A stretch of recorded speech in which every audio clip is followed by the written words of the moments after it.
Mi nuera me llamó insistentemente para que comiera las medialunas que había dejado en la mesa. Yo respondí con calma: «Querida, no las comí, se las di a tu madre, y le encantaron». En ese instante, mi nuera entró en desesperación y gritó: «¿Por qué hiciste eso? Me alegra tenerte aquí. Sigue mi historia hasta el final y comenta desde qué ciudad me estás viendo. Así podré ver hasta dónde ha llegado mi historia». El teléfono sonó exactamente a las 3 de la tarde. Lo sé porque estaba viendo mi programa favorito, uno de esos dramas donde siempre hay una mujer que descubre que su vida perfecta era una mentira. Qué irónico, considerando lo que estaba a punto de descubrir sobre la mía. «¿Isabel?». La voz de Samantha sonaba extrañamente aguda, casi desesperada. «¿Comiste las medialunas que te dejé esta mañana?». Me quedé un momento en silencio, sorprendida por la urgencia en su tono. Samantha, mi nuera, nunca me había hablado con tanta preocupación. En los 5 años que llevaba casada con mi hijo Carlos, nuestras conversaciones se limitaban a saludos educados y comentarios sobre el clima. «No, querida, no las comí», respondí, sintiendo una extraña tensión en el aire. «Se las di a tu madre cuando vino a visitarme hace una hora. Le encantaron. Dijo que estaban deliciosas». El silencio que siguió fue ensordecedor. Podía escuchar la respiración agitada de Samantha al otro lado de la línea, como si hubiera corrido una maratón. «¿Qué?», gritó, y el volumen me hizo alejar el teléfono de mi oreja. «¿Por qué hiciste eso?». Su reacción me golpeó como una bofetada. En todos estos años, Samantha había mantenido una fachada de perfecta nuera, siempre sonriente, siempre educada, siempre con esa voz dulce que ahora había desaparecido por completo. Lo que escuchaba era pánico puro. «Samantha, ¿qué pasa?», pregunté, sintiendo cómo se me aceleraba el corazón. «¿Hay algo malo con las medialunas?». «No», gritó nuevamente, y luego, como si se diera cuenta de que había revelado demasiado, su voz cambió abruptamente. «Es decir, no, claro que no, solo que las había hecho especialmente para ti, para tu dieta». «Mentira». Esa palabra resonó en mi mente como una campana de alarma. Samantha nunca se había preocupado por mi dieta. De hecho, siempre parecía molesta cuando yo mencionaba mis restricciones alimentarias debido a mi condición cardíaca. «¿Estás bien, querida? Suenas muy alterada». Estoy bien», balbuceó. «¿Podrías llamar a mi madre? Solo para ver cómo está». El miedo en su voz era palpable ahora. Me senté en el borde de mi sillón favorito, ese que había comprado cuando me mudé a este pequeño apartamento después de que Carlos se casara. De repente, el aire se sentía denso, cargado de algo siniestro que no podía identificar. «¿Por qué querías que las comiera específicamente yo?», pregunté, tratando de mantener mi voz calmada mientras mi mente comenzaba a unir piezas que no quería ver. «Por nada especial», respondió demasiado rápido. «Solo pensé que te gustarían». Colgó sin despedirse. Me quedé ahí sentada, sosteniendo el teléfono en mi mano temblorosa, tratando de procesar lo que acababa de suceder. Samantha había llegado esa mañana con una caja de medialunas, algo completamente inusual.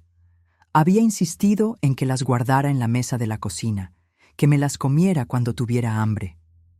«Son especiales», había dicho con esa sonrisa que ahora me parecía forzada. Cuando mi comadre Elena vino a tomar té, como hacía todos los miércoles, las vio y comentó lo deliciosas que se veían.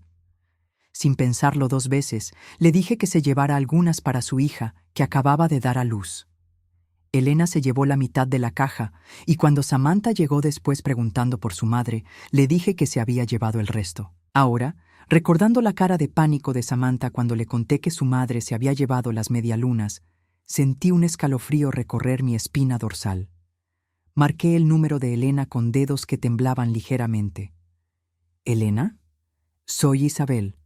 ¿Cómo está Carmen después de comer las medialunas?». «¿Las medialunas?». Elena sonaba confundida. «Isabel, Carmen no comió ninguna medialuna. Se las di a mi vecina, la señora Rodríguez. ¿Por qué preguntas?». Mi sangre se heló. «¿Está bien la señora Rodríguez?». «No lo sé. No la he visto desde esta mañana. ¿Pero qué está pasando, Isabel? Me estás asustando. Colgué y inmediatamente marqué el número de emergencias. Algo me decía que cada minuto contaba. Mientras esperaba que contestaran, miré hacia la mesa de la cocina donde había estado la caja. Una caja de medialunas caseras, hechas especialmente para mí por una nuera que nunca antes había mostrado tal consideración. Una nuera que entró en pánico cuando supo que otra persona las había comido. Una nuera que acababa de revelar, sin darse cuenta, que tenía un plan. Un plan que involucraba que yo comiera esas medialunas. Y ahora una anciana inocente podría estar pagando el precio de mi ingenuidad. La ambulancia llegó a la casa de la señora Rodríguez 20 minutos después de mi llamada. Yo había corrido las 4 cuadras hasta su casa, mi corazón de 63 años protestando con cada paso, pero impulsada por una urgencia que no podía explicar. Cuando llegué, ya había una multitud de vecinos afuera. Elena me vio y corrió hacia mí. «Isabel, ¿qué está pasando?» Los paramédicos dijeron que la señora Rodríguez está muy mal. Algo sobre intoxicación. Intoxicación. La palabra se clavó en mi pecho como un puñal. Observé cómo sacaban a la señora Rodríguez en una camilla. Estaba consciente pero pálida, con el rostro contraído de dolor. Su hija caminaba junto a la camilla, llorando. «Mamá no entiende qué pasó», le escuché decir a uno de los paramédicos. Solo comió unas medialunas que le regaló la vecina y después empezó a sentirse mal. Dolor en el pecho, náuseas, dificultad para respirar. Me quedé helada. Esos síntomas eran exactamente los que mi cardiólogo me había advertido que podría experimentar si comía algo que interactuara mal con mi medicación. Regresé a casa con las piernas temblorosas, no por el ejercicio, sino por la comprensión que comenzaba a formarse en mi mente. Una comprensión terrible que no quería aceptar. Me serví una taza de té y me senté en mi cocina, forzándome a recordar, a prestar atención a los detalles que había ignorado, a las señales que había pasado por alto. La primera vez que noté algo extraño fue hace 3 meses. Samantha había venido a cuidarme cuando tuve esa gripe terrible. Había insistido en prepararme una sopa especial, con hierbas que, según ella, me ayudarían a recuperarme más rápido. Pero después de comerla, me sentí peor. Mucho peor. Terminé en el hospital esa noche con palpitaciones y presión alta. «Debe ser por la gripe», había dicho el doctor. A veces las enfermedades virales pueden afectar el corazón, pero ahora, sentada en mi cocina, recordaba la expresión de Samantha cuando me vio en esa cama de hospital. No era preocupación lo que vi en sus ojos. Era decepción. Luego estaba el incidente de las vitaminas. Samantha había llegado un día con un frasco nuevo, insistiendo en que necesitaba tomarlas para mantenerme saludable. «Son naturales», había dicho. «Le harán muy bien a su corazón». Pero después de una semana tomándolas, comencé a sentir mareos constantes y una fatiga extraña. Cuando se lo mencioné a mi cardiólogo en mi consulta de rutina, él frunció el ceño. «Isabel, estas vitaminas que me muestra no son recomendables para alguien con su condición. De hecho, pueden ser peligrosas cuando se combinan con sus medicamentos». Le había contado esto a Samantha, esperando que se disculpara por el error. Pero su reacción fue extraña. Se había puesto defensiva, casi molesta. «Los doctores siempre exageran», había murmurado. «Creen que saben todo». Y estaba el extraño patrón de las visitas de Carlos. Mi hijo, que antes venía a verme al menos una vez por semana, había comenzado a espaciar sus visitas. Siempre tenía excusas: trabajo, compromisos sociales, planes con Samantha. Pero cuando venía, parecía distante, como si estuviera evaluándome, esperando algo.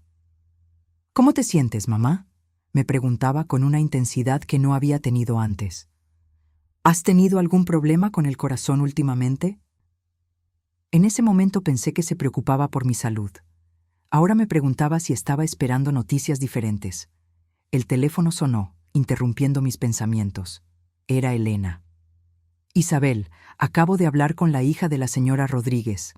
Los médicos dicen que comió algo que no debía, algo que interfirió con sus medicamentos para el corazón. Pero Isabel, la señora Rodríguez no tiene problemas cardíacos.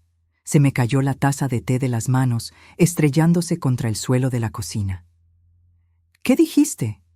La señora Rodríguez está completamente sana. No toma medicamentos de ningún tipo. Pero los médicos dicen que tiene en su sistema algo que normalmente afectaría a alguien con problemas cardíacos. Como si hubiera comido algo destinado a una persona con esa condición. Colgué el teléfono con manos temblorosas. Las piezas del rompecabezas encajaban con una claridad aterradora. Las medialunas no estaban envenenadas para cualquier persona. Estaban preparadas específicamente para alguien como yo. Alguien con problemas cardíacos que tomaba medicación específica. Lo que debería haber sido una dosis calculada para provocar algo que pareciera un ataque cardíaco natural. Samantha sabía de mi condición. Sabía exactamente qué medicamentos tomaba porque había insistido en acompañarme a varias citas médicas, siempre bajo el pretexto de ser una nuera preocupada. Solo quiero asegurarme de que entienda bien las instrucciones del doctor, había dicho. Ahora entendía que no era cuidado lo que buscaba, era información. Me levanté del suelo, ignorando los pedazos de porcelana a mis pies, y fui directo a mi botiquín. Allí estaban todos mis medicamentos, organizados cuidadosamente.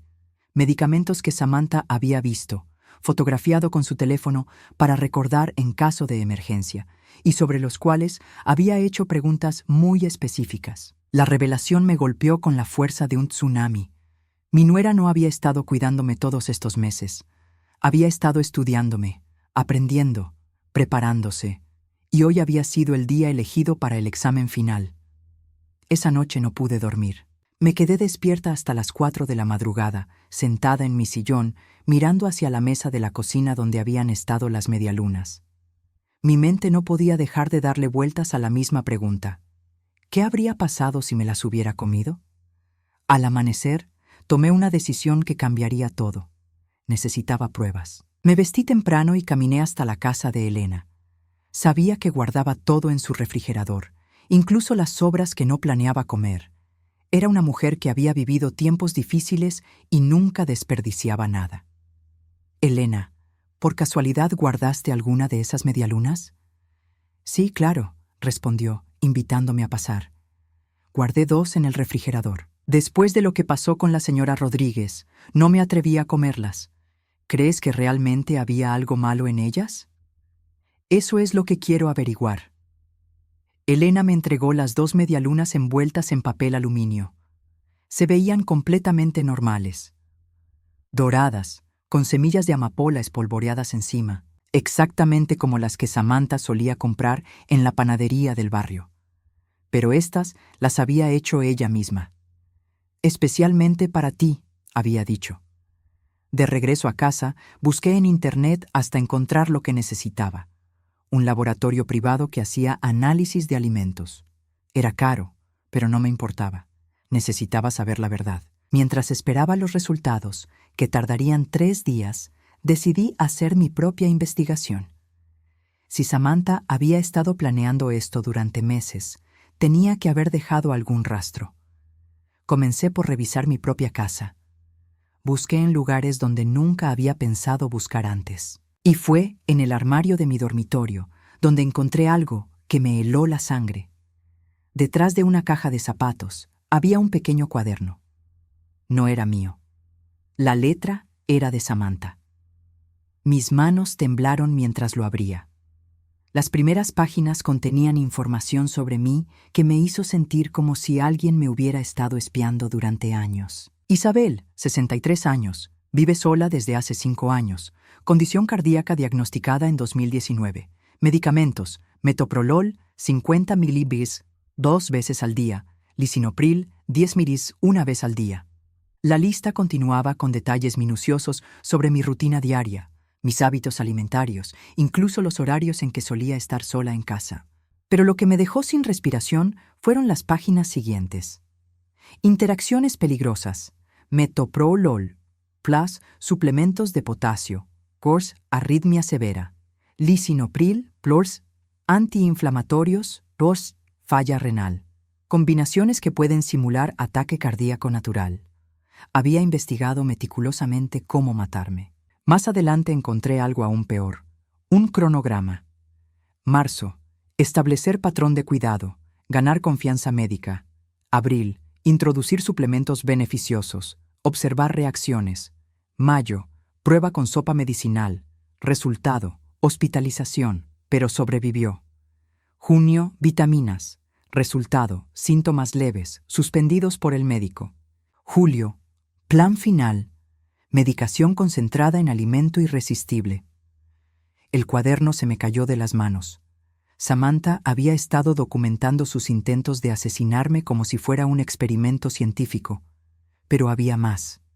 En las últimas páginas encontré algo que me destrozó el corazón. Carlos está de acuerdo. Dice que su madre está volviéndose una carga. La casa donde vive vale $150,000. Sus ahorros deben ser al menos 80,000.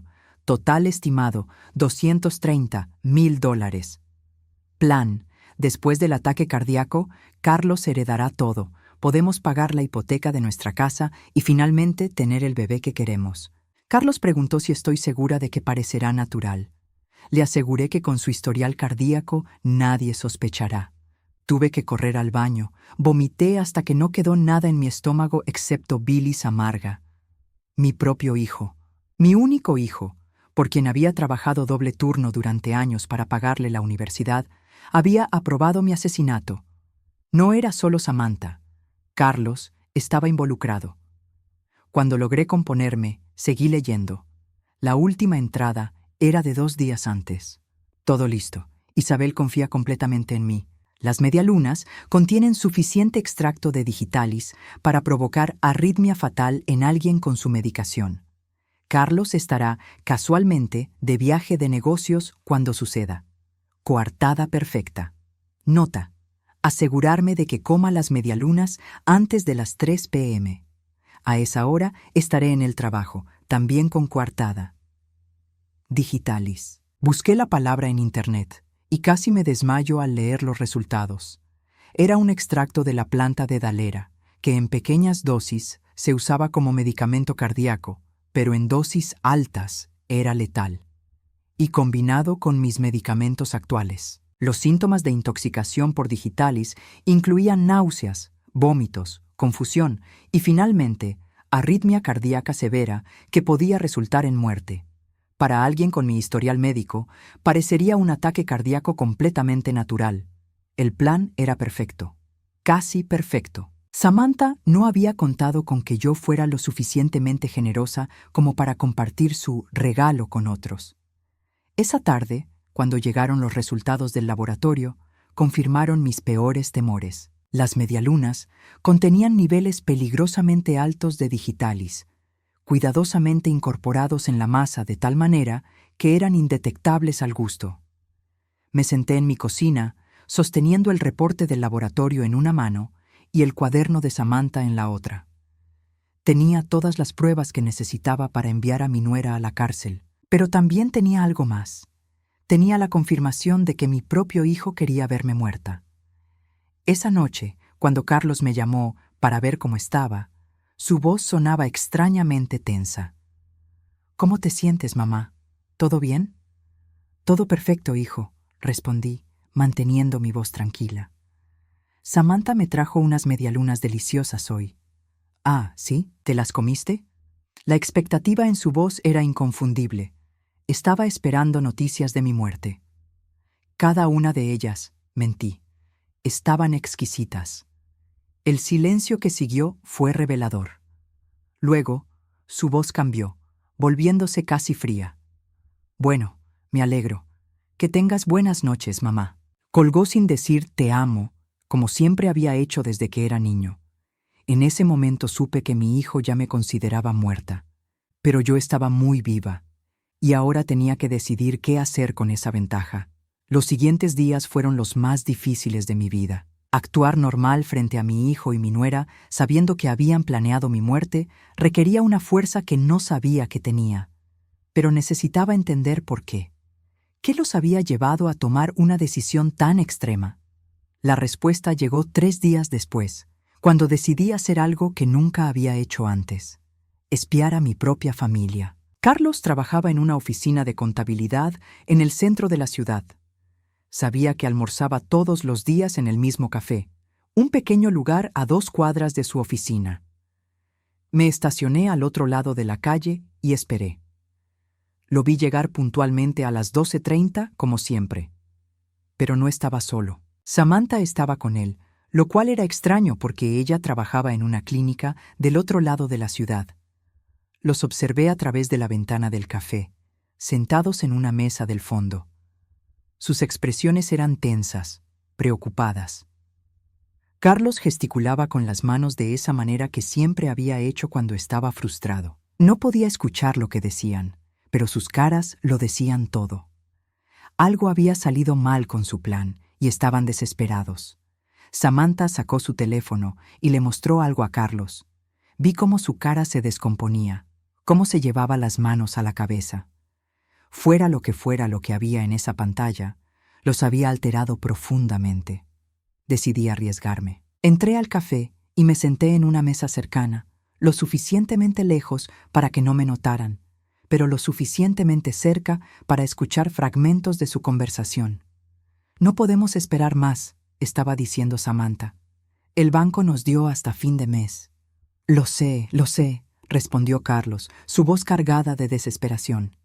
«Pero algo salió mal. Ella debería estar». «Shh». Samantha lo calló, mirando nerviosamente alrededor. Carlos bajó la voz, pero pude captar algunas palabras. «Hipoteca, embargada, última oportunidad». Mi sangre se heló. ¿Hipoteca? ¿Embargo? Esperé hasta que se fueron. Luego seguí a distancia mientras caminaban hacia el banco. Los vi entrar juntos y decidí esperar. Media hora después salieron con caras sombrías. Carlos tenía un papel en la mano que arrugó con frustración antes de tirarlo a la basura. Cuando se alejaron, rescaté el papel de la basura. Era una notificación de ejecución hipotecaria.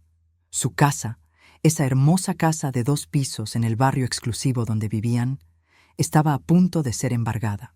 Adeudaban $180,000 en pagos atrasados. Esa noche, cuando llegué a casa, hice algo que no había hecho en años. Llamé a mi antigua amiga Patricia, quien trabajaba en el banco donde Carlos tenía su cuenta. «Patricia, necesito un favor. ¿Podrías averiguar algo sobre la situación financiera de mi hijo?» Patricia vaciló. «Isabel, sabes que no puedo darte información confidencial. Por favor, creo que está en problemas serios y no me dice nada.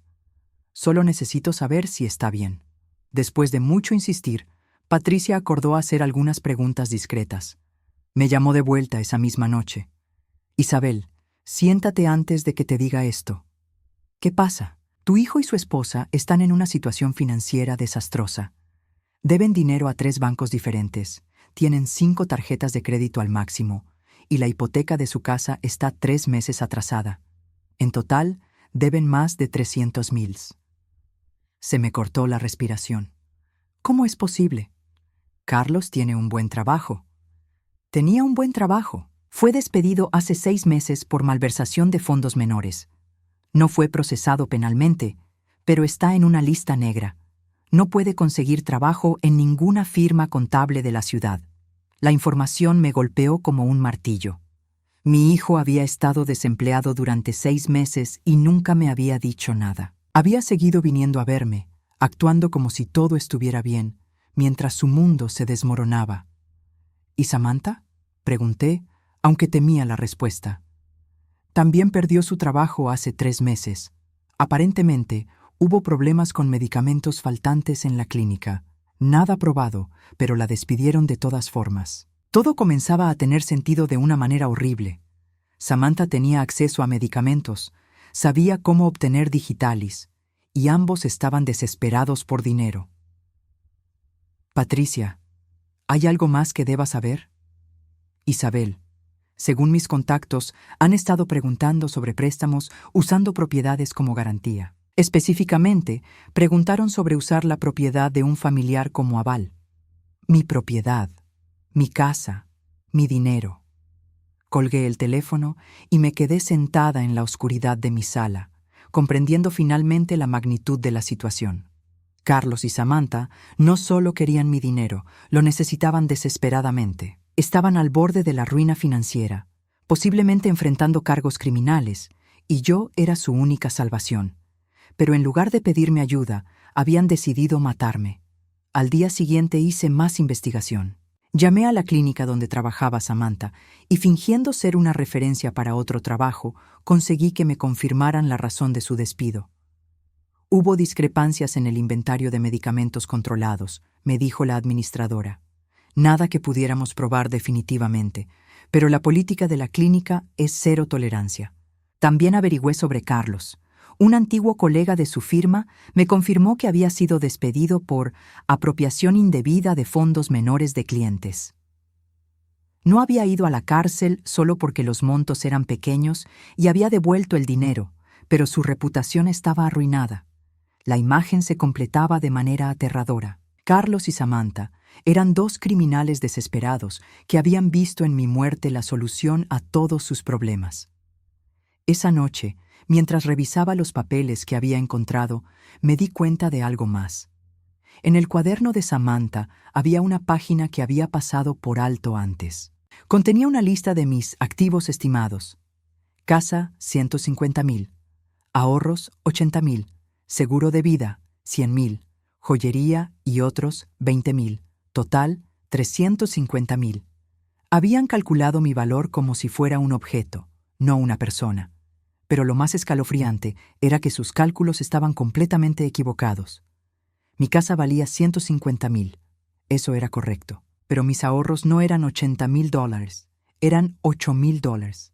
Había gastado casi todos mis ahorros en los últimos años ayudando a Carlos con pagos de auto, emergencias médicas de Samantha y otros préstamos que nunca me había devuelto.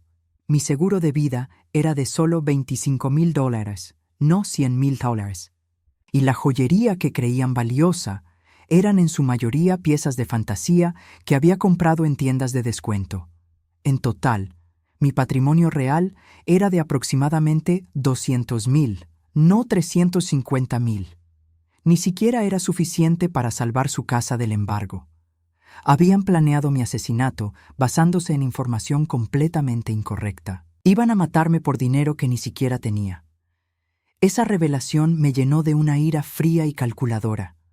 No solo habían traicionado mi amor y confianza, habían sido tan estúpidos que ni siquiera se habían molestado en verificar si su plan tendría el resultado financiero que esperaban. Era hora de enseñarles una lección que nunca olvidarían. Durante una semana completa, actué como si nada hubiera pasado. Seguí mi rutina normal, recibí a Carlos y Samantha cuando venían de visita, e incluso les agradecí nuevamente por las deliciosas medialunas. Pero cada sonrisa que les daba, cada abrazo que les permitía, cada te amo que intercambiaba con Carlos, se sentía como vidrio molido en mi garganta. Necesitaba un plan, no solo para protegerme, sino para asegurarme de que enfrentaran las consecuencias de lo que habían intentado hacer. El primer paso fue asegurar mis propias finanzas. Fui al banco y transferí mis ahorros a una cuenta en una institución completamente diferente. También contacté a un abogado y cambié mi testamento, dejando todo a una organización benéfica local. Si algo me pasaba, Carlos no vería ni un centavo, pero eso no era suficiente. Ellos habían intentado asesinarme, y aunque había fallado, nada me garantizaba que no lo intentarían de nuevo. El segundo paso fue documentar todo. Fotografié cada página del cuaderno de Samantha, hice copias de los resultados del laboratorio y escribí un relato detallado de todo lo que había descubierto. Guardé copias en 3 lugares diferentes, con mi abogado, en una caja de seguridad en el banco y con Elena, quien tenía instrucciones específicas de entregarlas a la policía si algo me pasaba. Pero el tercer paso era el más importante. Necesitaba hacer que se delataran. La oportunidad llegó cuando Carlos me llamó el viernes por la noche. «Mamá, ¿cómo te has sentido esta semana? ¿Todo bien con tu corazón?» La pregunta era demasiado específica, demasiado cargada. Estaba pescando información, queriendo saber si las medialunas habían tenido algún efecto retardado. «Bueno, hijo, ahora que lo mencionas, sí he tenido algunos problemitas». Mentí haciendo mi voz más débil de lo usual. Me he sentido un poco mareada. y ayer tuve unos dolorcitos en el pecho. El silencio al otro lado de la línea fue revelador. Luego, con una voz que intentaba sonar preocupada, pero que no podía ocultar la expectativa. ¿Has ido al médico? No, no quiero molestar al doctor por pequeñeces. Probablemente es solo estrés. Mamá, deberías ir al médico. Los problemas del corazón no son cosa de juego. La hipocresía de sus palabras me revolvió el estómago. El hombre que había planeado mi muerte ahora fingía preocuparse por mi salud. Tienes razón, hijo. Quizás vaya el lunes. ¿Quieres que te acompañe? No, no te preocupes. No quiero que faltes al trabajo por mí. Otra mentira. Carlos no tenía trabajo al que faltar. Está bien, mamá. Pero por favor, llámame si te sientes peor. Esa noche puse en marcha la siguiente fase de mi plan. Llamé a Samantha directamente. Samantha, querida, ¿podrías venir mañana? No me he sentido muy bien y me gustaría que alguien estuviera conmigo. ¿Qué te pasa, Isabel? Su voz sonaba alarmada, pero yo sabía que no era por preocupación genuina. Oh, nada serio, espero. Solo me he sentido un poco débil. Mareos, algunos dolorcitos en el pecho. Probablemente no sea nada. ¿Has tomado tus medicamentos normalmente? ¿Qué pregunta más extraña para alguien genuinamente preocupado por mi bienestar? Una persona normal habría preguntado sobre mis síntomas específicos o sugerido llamar al doctor. Sí, claro, los tomo religiosamente, como siempre. Bien, bien, eso está bien. Su alivio era palpable. Iré mañana temprano. Al día siguiente, Samantha llegó con otra sorpresa, una botella de jugo de naranja recién exprimido. Pensé que esto te haría bien, dijo, colocando la botella en mi refrigerador. Está lleno de vitaminas. Observé cómo sus ojos se dirigían hacia mis medicamentos en el mostrador de la cocina, memorizando las etiquetas como había hecho tantas veces antes. «Qué considerada eres», le dije. «¿Por qué no te preparas un té mientras yo me tomo un vaso de jugo?» «No, no», respondió rápidamente. «El jugo es especialmente para ti. Yo traje mi propia bebida». «Por supuesto que sí».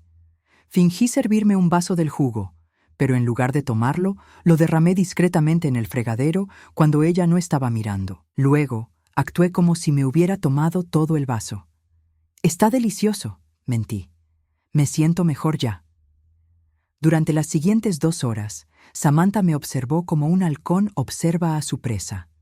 Cada pocos minutos me preguntaba cómo me sentía, si necesitaba algo, si quería que llamara al doctor. «No, querida, me siento mucho mejor desde que tomé tu jugo», le aseguré. Pero gradualmente comencé a actuar como si me sintiera mal. Primero me llevé la mano al pecho de vez en cuando. Luego, dejé que mi respiración se volviera ligeramente más laboriosa. Finalmente me senté en mi sillón y cerré los ojos, fingiendo mareo. «Isabel, ¿estás bien?» Samantha se acercó, y por primera vez escuché verdadera preocupación en su voz. No preocupación por mi bienestar, sino preocupación de que su plan estuviera funcionando demasiado bien y demasiado rápido. «Me siento extraña», murmuré. Como si el corazón me fuera muy rápido. Vi el pánico en sus ojos. Si yo moría mientras ella estaba ahí, sería la principal sospechosa. «Voy a llamar una ambulancia», dijo, alcanzando su teléfono. «No, no», protesté débilmente. Solo necesito descansar un poco». Samantha se quedó conmigo durante otra hora, claramente dividida entre querer irse antes de que algo pasara y no querer parecer sospechosa abandonándome si realmente estaba enferma. Finalmente, cuando decidí que había actuado suficiente, comencé a recuperarme gradualmente. «Me siento mejor», dije, abriendo los ojos. «Debe haber sido solo cansancio». El alivio en la cara de Samantha era evidente. Se fue poco después, pero no antes de insistir en que tomara más de su jugo especial. Esa noche llevé una muestra del jugo al mismo laboratorio que había analizado las medialunas. Los resultados llegaron 2 días después. El jugo contenía una dosis considerable de extracto de espino blanco, una hierba que normalmente es inofensiva, pero que puede causar ritmo cardíaco peligrosamente irregular cuando se combina con medicamentos para el corazón como los míos. Samantha había intentado matarme de nuevo, pero esta vez tenía algo que no había tenido antes: un testigo. Durante su visita, había activado discretamente la aplicación de grabación en mi teléfono. Cada palabra que había dicho, cada pregunta sospechosa sobre mis medicamentos, cada insistencia en que tomara su jugo envenenado, todo estaba grabado. También tenía las huellas dactilares de Samantha en la botella del jugo, y el laboratorio había confirmado que la sustancia había sido añadida intencionalmente. No era una contaminación natural. Ahora tenía evidencia de 2 intentos de asesinato separados, documentación de su planificación previa y grabaciones de audio que demostraban su comportamiento sospechoso. Era hora de la fase final de mi plan. Llamé a Carlos esa noche y le dije que me sentía muy mal, que había tenido episodios cardíacos durante todo el día. Su fingida preocupación era tan transparente que casi me dieron ganas de reír. «Mamá, deberías ir al hospital ahora mismo». «No, hijo. Si me siento peor mañana, iré al doctor. Pero por ahora solo quiero descansar. ¿Quieres que vaya a quedarte contigo esta noche?» «No es necesario. Samantha ya vino hoy y me cuidó muy bien». Hubo una pausa significativa. «¿Ah, sí? ¿Qué hizo Samantha?»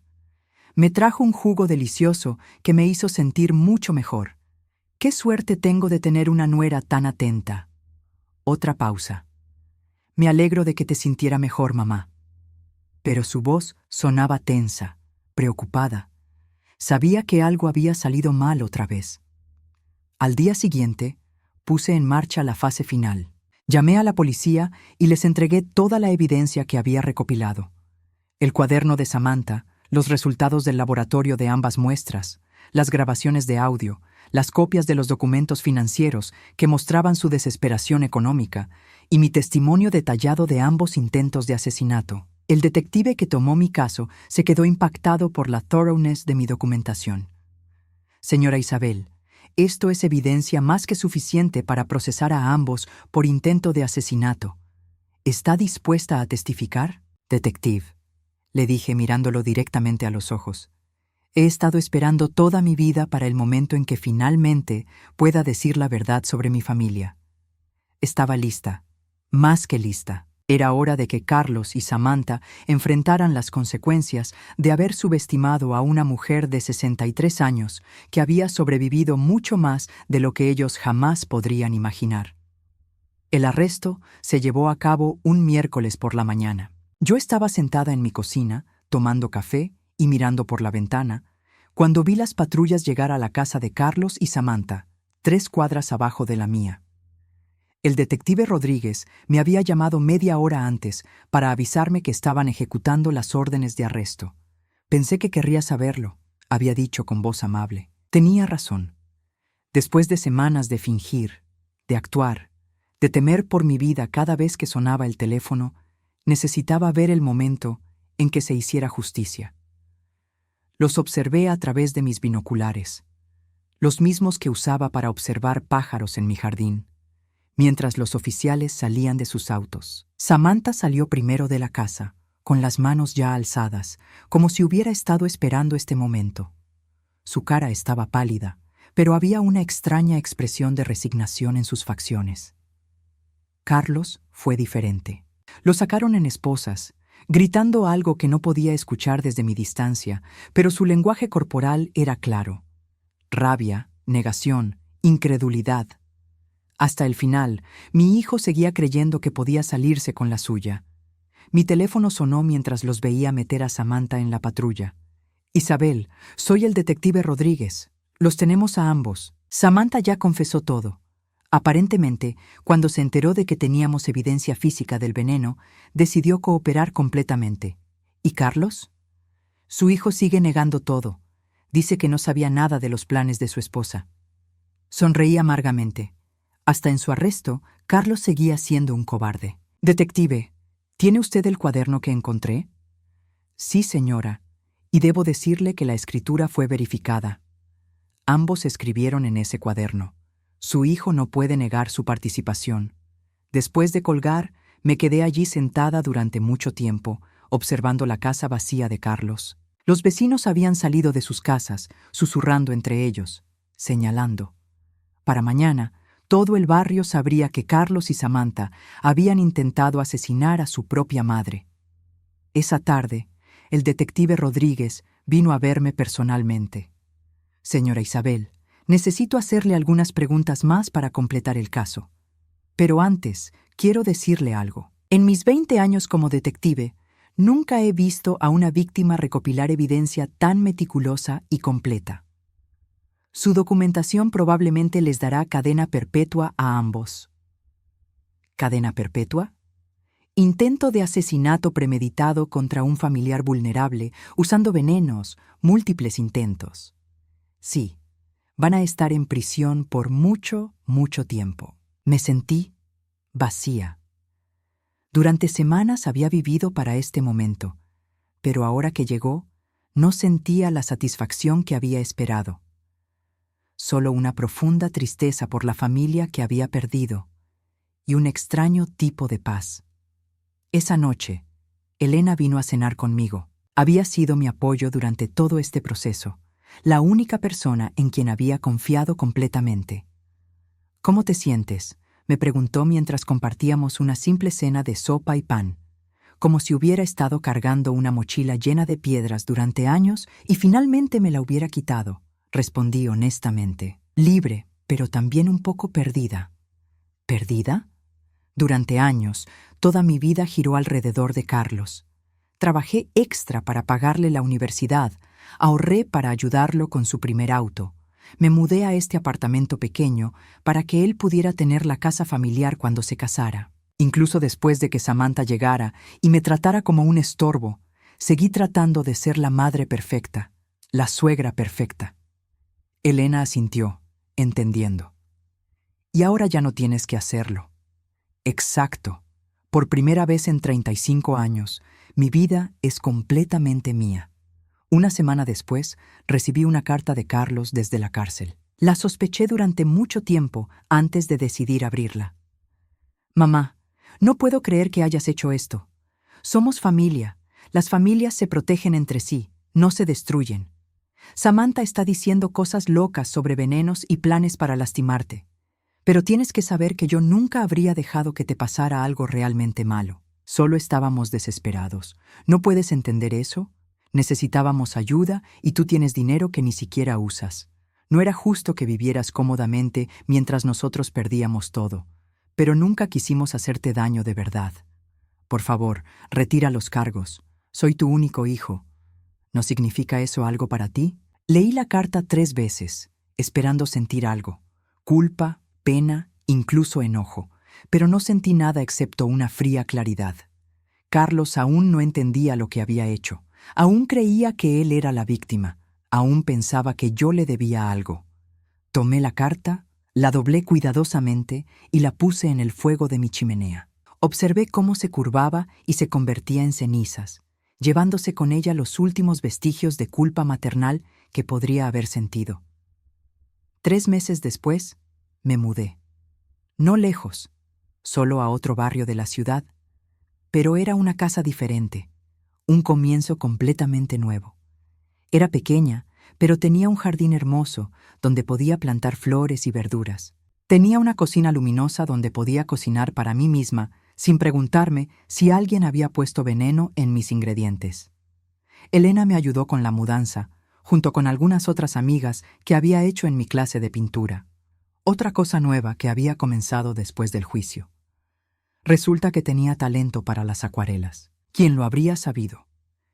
El día que terminé de instalarme en mi nueva casa, me senté en mi nuevo patio trasero con una taza de té, observando las flores que había plantado la semana anterior. Pequeños brotes verdes ya comenzaban a emerger de la tierra. Mi teléfono sonó. Era un número que no reconocí. ¿Aló? Señora Isabel, soy Sara, la trabajadora social del Centro de Justicia. Queríamos informarle que Carlos y Samantha fueron sentenciados ayer. Carlos recibió 15 años, Samantha 12. Con buen comportamiento, podrían salir en 10 y 8 años respectivamente. Gracias por informarme, señora Isabel. También quería decirle que su caso ha sido usado como ejemplo en nuestros entrenamientos sobre abuso familiar. Su valentía para documentar todo y buscar justicia ha inspirado a otros sobrevivientes. Después de colgar, me quedé allí en mi jardín pensando en esa palabra, sobreviviente. Durante años me había visto como víctima de las circunstancias, de un matrimonio difícil cuando Carlos era pequeño, de un hijo que se había vuelto un extraño, de una nuera que me odiaba. Pero no era una víctima, era una sobreviviente. Había sobrevivido a un intento de asesinato. Había tenido la fuerza para investigar y documentar la traición. Había encontrado el valor para enfrentar a mi propia familia en un tribunal, y ahora estaba construyendo una vida nueva a los 63 años. Esa noche, mientras cocinaba mi primera cena en mi nueva cocina, reflexioné sobre todo lo que había cambiado. El dinero que Carlos y Samantha habían codiciado tanto, el dinero por el cual habían estado dispuestos a matarme, ahora estaba siendo bien usado. Había pagado las facturas legales, comprado mi nueva casa y establecido un pequeño fondo de emergencia. Lo que sobraba lo había donado a un refugio local para mujeres víctimas de violencia doméstica. Era poco, pero era mío para dar. Al final, Carlos y Samantha habían estado parcialmente en lo correcto sobre una cosa. Yo sí tenía una fortuna. No era dinero en el banco, era algo mucho más valioso. Tenía mi libertad, tenía mi dignidad. Tenía amigos reales que me querían por quien era, no por lo que podía darles. Tenía un futuro que era completamente mío para decidir. Y tenía la paz de saber que nunca más tendría que fingir que no sabía quién era yo realmente. Esa noche dormí profundamente por primera vez en años. No había cerraduras extras en las puertas, no había cámaras de seguridad, no había miedo de que el próximo regalo de comida pudiera ser mi último. Solo yo, en mi propia casa, rodeada de mis propias cosas, viviendo mi propia vida. Finalmente libre.